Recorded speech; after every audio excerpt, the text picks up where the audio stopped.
আমরা চাঁদপুর থেকে আসছি, আমাদের এই যে জলডাঙ্গা কফি হাউস মনপুর তার বাড়ি, ঠিক আছে ভাই? আপনাদের এই জায়গায় তো আরো বিভিন্ন ইয়া আছে না, পর্যটক আছে না? হ্যাঁ ভাই, আরো তিনটা, আর একটা আছে হলো এই পোলাপানের, আর মনে করেন যে ওই যে ওই দিকে আরো আরো অনেক পর্যটক আছে আর কি। আমরা ইনশাল্লাহ ওই পর্যটকে যাব, আপনারা আশা থাকেন ওই পর্যটক দেখাবো ভাই, এটা আপনাদেরকে। হচ্ছে উল্লাপাড়া থানা, উল্লাপাড়া থানা, পোস্ট বড়বাঙ্গাসি জি জি জি। থানা, উল্লাপাড়া জেলা। আমি চাঁদপুর থেকে আসছি, যদি কেউ চাঁদপুর থেকে আসেন এই জায়গায় আসবেন ইনশাল্লাহ, অনেক মজা পাবেন, আনন্দ পাবেন এবং জিনিস দেখার মতন কি পরিবেশ আছে।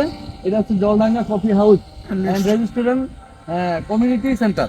ঈদের সময় আসবেন, দেখবেন জি, জি। যে আল্লাহ অনেক দিন ধরে। ঠিক আছে, তো চলেন।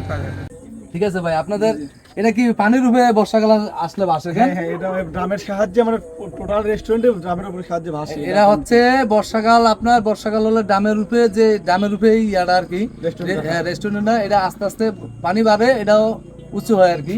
তো এই অনেক ভালো লাগলো আর কি ভাই। আপনার এই জায়গা কি আপনাদের শুক্রবার বেশি হয় লোকজন না? হ্যাঁ, আমাদের সাপ্তাহিক শুক্রবারটা বেশি হয়, মানে সপ্তাহে শুক্রবার। হ্যাঁ, আজকে ফ্রি পাইলাম, এই জন্য ভাইয়াদের সাথে কথা বললাম। এই কফি হাউসের আপনি ম্যানেজার না? হ্যাঁ। আচ্ছা, তো ভাইয়ের সাথে কথা বললে অনেক ভালো লাগলো আর কি। ইনশাল্লাহ সবাই যদি সিরাজগঞ্জ এবং সিরাজগঞ্জ আসেন, এটা হচ্ছে উল্লাপাড়া থেকে মোহনপুরের আগে এই রেস্টুরেন্ট। হ্যাঁ, এটা হচ্ছে, হ্যাঁ এটা জলডাঙ্গা না? Jaldanga coffee house. Jaldanga coffee house. আমরা একটু ঘুরি আর কি, ভিডিওটা আমাদের সাথে।